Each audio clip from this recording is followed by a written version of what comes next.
pada saat ini tengah berlangsung penurunan puluhan persen mulai dari di kripto, di saham, di falas, bahkan saham di luar negeri mengalami penurunan yang sangat tajam. Apakah kita perlu melakukan tindakan antisipasi ataupun kita berhati-hati dan bagaimana langkah kita ke depan?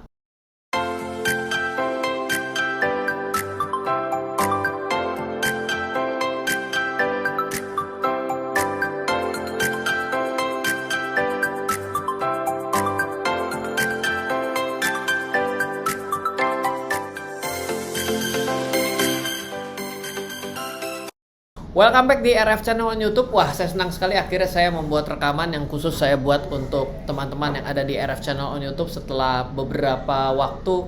Mungkin temanya tidak kita gabungkan menjadi satu, namun izinkan pada hari ini saya akan coba membahas dengan beberapa isu terkini dari aneka instrumen investasi yang ada di dunia. Nah, pertama, mari kita catch up dulu dengan kondisi market pada saat ini. Siapa tahu kalau mungkin Anda tidak terlalu update dengan market, ada beberapa hal yang sangat-sangat urgent untuk mendapat perhatian khusus menurut saya, yaitu misalnya adalah S&P 500 dalam 160 hari terakhir dengan berakhir pada tanggal 13 Juni 2022. S&P 500 sudah mengalami penurunan 22% dalam 160 hari. Mungkin tidak terasa besar, namun kalau 22% ada pada indeksnya, maka dapat kita pastikan sahamnya yang ada di dalam 500 dari saham-saham yang ada di dalam S&P 500 ada yang mengalami penurunan jauh lebih besar lagi. Ini mungkin akan mendapat sesuatu perhatian yang serius ya, karena penurunan saham S&P 500 ini adalah saham-saham yang boleh dibilang bukan saham yang jelek yang ada di Amerika. Kelas 1 boleh dibilang. S&P 500, Nasdaq 100, dan juga di Dow Jones Industrial Average 30 adalah salah 3 indeks terbaik yang ada di Amerika. Lalu dari Ethereum, dari cryptocurrency, Ethereum mengalami penurunan 77% dalam 216 hari. Artinya 77% dari titik tertinggi dari 216 hari ini. Mungkin ketika Anda taruh uang 100 juta, uang Anda saat ini hanya tinggal 23 juta. Dan tentunya bagi yang pernah mengakumulasi kripto sejak tahun 2020, kita juga pernah menginformasikan, mengkampanye mengenai kenaikan harga kripto dan Bitcoin serta teman-temannya, tentunya akan mengalami tolak belakang informasi dengan kejadian Ethereum pada saat ini. Lalu indeks China atau disebut dengan CNEX ya, itu di dalam 277 hari terakhir mengalami penurunan 40%, dan ini CNEX ini adalah salah satu indeks yang boleh dibilang masuk ke dalam startup besar, dan ada satu startup yang ada di Cina juga sudah mengalami gagal bayar, dan juga Alibaba dengan Ant Financial-nya juga dalam proses di membayar denda kepada pemerintahan. Dan seperti pada video sebelumnya kita membahas bahwa startup yang ada di Cina dalam kondisi trimming, artinya adalah dikasih kebebasan untuk melakukan beraneka jenis inovasi, namun sejak tahun 2020 mulai dilakukan penertiban demi penertiban selanjutnya. Ada GBP US dollar atau nilai tukar pound sterling terhadap US dollar turun 14% dalam 476 hari, dan ini adalah salah satu penurunan terbesar dari pound sterling terhadap US dollar dalam kurun waktu 10 tahun terakhir, dan menjadi sesuatu yang penuh juga kekhawatiran ketika pound sterling terus mengalami penurunan dari US dollar. Sebenarnya pertanyaan pada akhirnya adalah, apa sih yang menyebabkan terjadinya penurunan secara kompak pada aneka pasar? Oke, sebelum masuk ke nomor 1, sebenarnya ada masuk ke nomor 0. Kenapa? Sesuatu yang naik dengan cepat akan mengalami penurunan pada akhirnya. Kita harus sadar bahwa banyak orang yang tidak sadar bahwa ketika pasar tahun 2020 mengalami penurunan di bulan Maret akibat COVID-19 dijadikan sebuah pandemi oleh WHO, yang terjadi adalah terjadi penurunan sangat tajam pasar pada saat itu, dan itu pun kompak. Tapi setelah itu terjadi, seperti bursa Amerika mengalami kenaikan yang sangat signifikan, bahkan tidak terjadi COVID. Orang bertanya-tanya bahwa loh kok bisa ya ketika terjadi pembatasan secara perekonomian, sahamnya mengalami kenaikan sangat tinggi. Oh, tapi kan itu adalah tech company. Kalau tech company itu kan berarti akan menjadi primadona dalam keadaan pandemi. Benar dan salah. Oh, ternyata ada dalam dunia kripto, sehingga untuk graphic card ini dijualnya lebih laku. Orang semua pergi beli laptop, and so on ya. Ya tetap saja pada akhirnya sesuatu yang mengalami kenaikan sangat tinggi, sangat cepat akan terjadi proses rasionalisme. Kita akan lihat apakah rasional ini kita keputusan investasi. Ya, ini juga menjadi nomor nolnya lah dari apa yang menyebabkan ini semua, karena tidak ada di materi ini. Yang materi yang pertama adalah inflasi Amerika. Ternyata inflasi Amerika sejak tahun 2020 justru mengalami kenaikan tertinggi sampai dengan tahun 2022, tepatnya ada sampai dengan bulan Mei 2022 dan masuk ke bulan Juni mengalami kenaikan mencapai 8%, di mana ini tidak pernah terjadi dari tahun 2020. Dari tahun 2000, bukan 2020. Anda lihat sendiri ya di layar nih kan.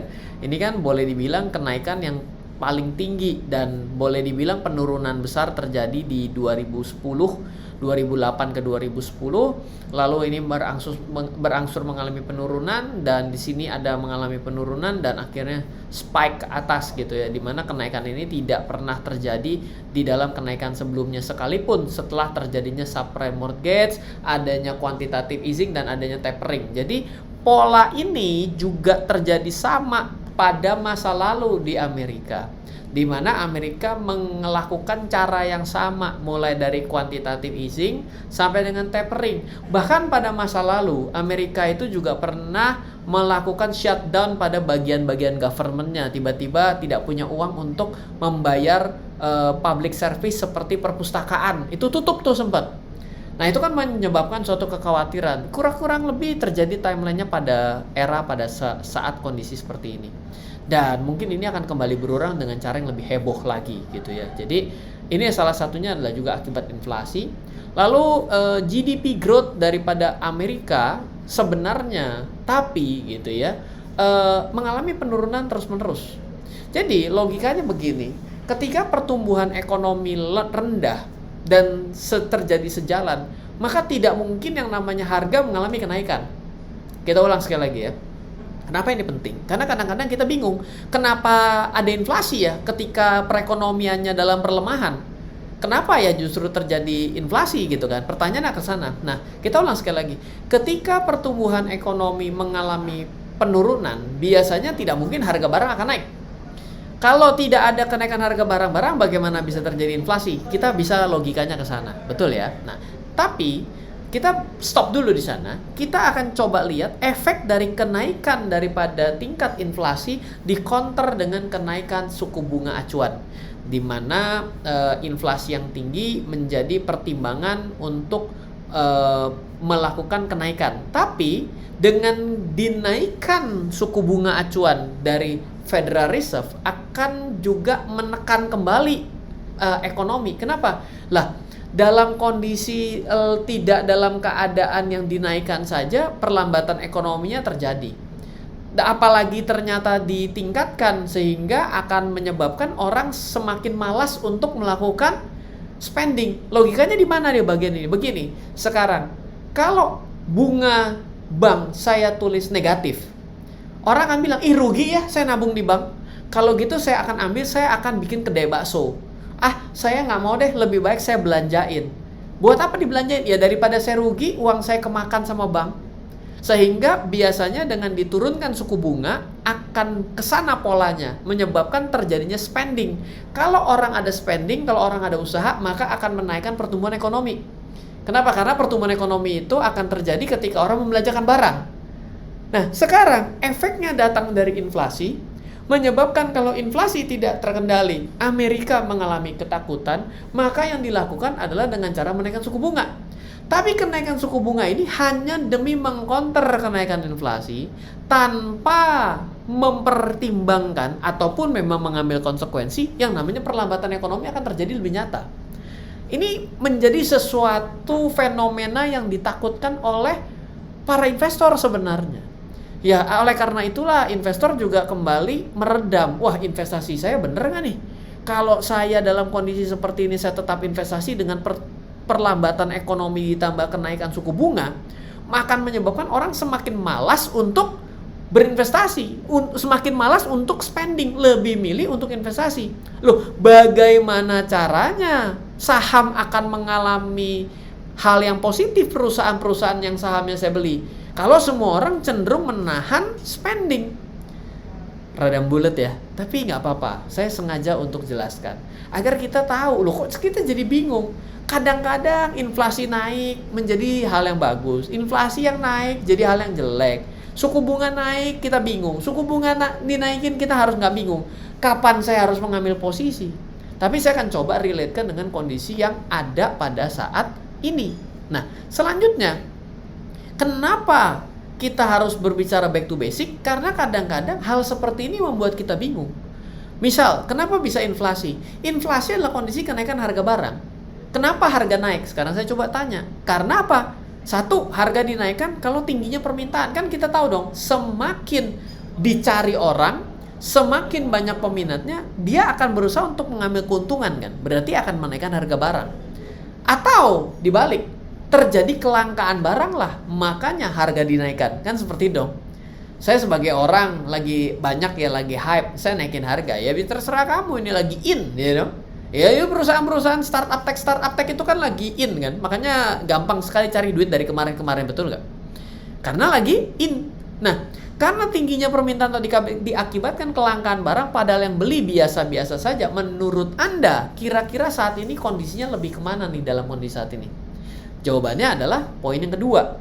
Kita tidak akan bahas soal perang sebenarnya. Kenapa? Karena kelangkaan barang salah satunya akibat adanya perang yang terjadi. Tapi saya akan nggak bahas di video ini agar video ini tidak diblokir, karena beberapa kali kita baru mention nama negaranya aja videonya sudah tanda garis kuning gitu ya. Daripada saya sudah satu video akhirnya di ban, lebih baik saya tidak akan bahas. Tapi logikanya adalah karena mulai ada pembatasan negara, akhirnya akan ada suatu kelangkaan barang pada satu negara lain yang dibatasi, sehingga dia akan meminta barang tersebut karena akibat kelangkaan, akhirnya harganya mengalami kenaikan. Ya itulah dasar dari inflasinya juga.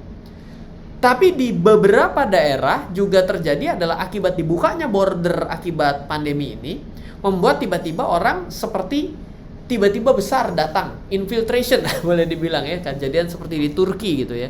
Inflasinya naik tinggi. Kenapa bisa seperti itu? Ya karena tiba-tiba bordernya dilepas, dan salah satunya kan Turki yang dibuka bordernya pertama kali untuk travel ban. Ya terjadi inflasi. Itu juga menjadi salah satu studinya kita pada saat ini. Nah, Amerika menaikkan suku bunga, masalah buat kita? Masalah. Ada uang yang pulang kampung, terbukti startup mulai susah cari uang untuk diinvest. Coba cek, mulai banyak loh startup berguguran. Ya, ini udah saatnya nih startup mulai diskon nih untuk harganya nggak terlalu somse lagi. Bahaya bagi startup di Indonesia yang pendananya dari luar negeri dan belum make money, mulai akan diminta cari pendapatan agar at least cost sama dengan revenue. Jadi net tidak break even, dia tidak loss tidak profit, ada break even. Alias sudah saatnya cari makan sendiri. Bila pada beberapa waktu lalu adalah startup karena memang nature bisnisnya adalah dibuat rugi untuk bisa mendatangkan jumlah user dan database yang banyak, saat ini startup di challenge dengan apa? Oh, saya sudah tidak bisa mulai bakar uang buat kamu loh. Kamu sudah tidak bisa building team, mendefine produk dan lain sebagainya. Kamu sudah make money. At least cost kamu bisa matching. Akan ada masalah di sini dengan adanya apa? Gelombang PHK. Jadi please be careful. Ada masalah dan kenaikan suku bunga? Jelas ada masalah. Uang kan pulang kampung. Kenapa? Loh, daripada saya investasi di kamu, mendingan saya pergi ke Amerika dong. Amerika lagi bagus nih suku bunganya. Make sense ya. Selanjutnya, Amerika menaikkan suku bunga buat kita ada masalah? Ada. Yang pinjam dalam dolar, maka dengan bunga yang naik dalam dolar, maka akan repot bayar lebih mahal. Padahal pinjaman sama aja selama ini. Bahaya gagal bayar. Ini ataupun menggerus keuntungan. Betul nggak? Biaya mengalami kenaikan akan menggerus keuntungan, berarti bisa rugi. Just be careful, hati-hati dengan berhutang. Amerika menaikkan suku bunga, masalah buat kita? Masalah. Yang selama ini pinjam uang untuk tujuan investasi, misal ke pasar modal, beli emas, beli kripto, buka bisnis, quote unquote bikin startup, akan cenderung melunasi. Ya sudah deh, kamu sudah tidak profit, ya udah deh, pokoknya saya nggak mau lagi mendanai kamu. Dia cuci tangan, atau ya udah dia tinggalkan saja, atau dia minta tarik balik dengan loss berapapun, dia melunasi hutangnya karena dia tidak mau bayar bunga yang mahal, karena sudah bukan lagi era bunga murah. Akhirnya ya akan membuat investasi-investasi tempat lain akan di cash out. Ya itulah salah satunya kenapa instrumen-instrumen pada rontok akibat kenaikan suku bunga yang dilakukan secara agresif dari Amerika. Jadinya saat ini kita dalam kondisi unstable, ya kan? Ada yang komplain katanya, Ryan gak usah sok tahu, kamu jangan prediksi masa depan. Ya deh, saya nggak bikin lagi prediksi deh, cuma saya kasih gambaran apa yang terjadi. Kalau dikasih gambaran, saya dituduh pahlawan kesiangan. Ketika saya bikin suatu awareness untuk melihat masa depan, saya dianggap jangan melakukan analisa ke depan, just do it ya. Memang hidup ini susah. Kalau jadi mau mengedukasi susah. Kalau edukasi yang benar susah. Kalau edukasi yang nggak benar gampang diterima. Memang hidup ini paling repot kayak saya gitu ya. Jadi dalam kondisi unstable ini maka make sense dan stable yang dicari. Jadi pada akhirnya orang akan mencari sesuatu yang masuk akal dan yang stabil yang dicari dalam keadaan ketidakstabilan. Maksudnya gimana? Pebisnis dan pelaku pasar adalah orang-orang yang sebenarnya siap rugi. Biasa saja menerima kerugian. Jadi investasi yang tidak jelas akan ditinggalkan, just cut loss, pindahkan, dan tetap mempertahankan yang jelas. Jadi ini adalah proses trimming. Jadi setelah Cina melakukan trimming di tahun 2020 menuju 2022, ini adalah akan menjadi proses trimming nih ke depan. Artinya adalah saham akan tetap dicari yang fundamentalnya make money dalam keadaan hujan badai, yang masih bakar-bakar uang, siap-siap make money atau ditinggalkan. Jadi ini adalah satu fase yang gak gampang dalam kondisi hari ini. Ya kenapa? Ya karena efek daripada uang murah sudah selesai. Oke. Nah, pertanyaan selanjutnya, jadi strategi investasi apa yang bisa kita lakukan? Oke. Karena ini video sudah cukup panjang dengan berbagai penjelasan yang mungkin tidak bisa diserap dalam waktu 1 kali tonton, please tonton 5 kali biar iklannya nambah. Gitu ya. Kan nggak jualan buku. Kalau nggak jualan buku, nggak jualan kelas, ya nonton beberapa kali biar iklannya nambah gitu ya. Enggak, anyway, suatu penjelasan yang bentuknya edukasi kadang-kadang saya juga tidak bisa menyerap dalam 1 kali. Saya perlu menonton, membaca sesuatu itu beberapa kali. So, akan menjadi sesuatu yang usual ketika Anda melihat suatu edukasi seperti ini, tapi harus ditonton beberapa kali. Oke? Jadi, ketika ditanyakan mengenai strategi investasinya harus seperti apa, dari penurunan pada saat ini, saya sudah belajar ini di tahun 1890. Dan video selanjutnya kita akan bahas di hari Sabtu mengenai strategi investasi dalam keadaan market yang mengalami penurunan seperti saat ini. Oke, semoga selalu bermanfaat. Dari saya Ryan Filbert, salam investasi untuk Indonesia. Halo, terima kasih sudah menyaksikan video di RF Channel on YouTube. RF Channel adalah channel edukasi untuk kita secara bersama-sama belajar dan mendapatkan aktualisasi mengenai investasi, keuangan, dan bisnis bersama saya, Ryan Filbert, dan tim. Add nomor WhatsApp saya di 0895 07 08 0789 0895 07 08 0789. Download aplikasi MyRF di Android atau iOS untuk mendapatkan artikel dan tema-tema khusus mengenai edukasi investasi, keuangan, dan bisnis pada aplikasi MyRF sekarang juga. Setiap bulan, saya bersama dengan tim memiliki kelas mulai dari belajar trading dengan analisa teknikal yang strateginya bisa Anda terapkan pada seluruh market, mulai dari saham, forex, hingga cryptocurrency, atau kelas investasi saham bernama Fundamental Camp. Untuk mengetahui kelas lainnya dan bertanya mengenai kelas, hubungi tim sekarang juga di 0852 882 6187. Sekali lagi, 0852 882 6187. Semoga terus bermanfaat. Dari saya Ryan Filbert, salam investasi untuk Indonesia.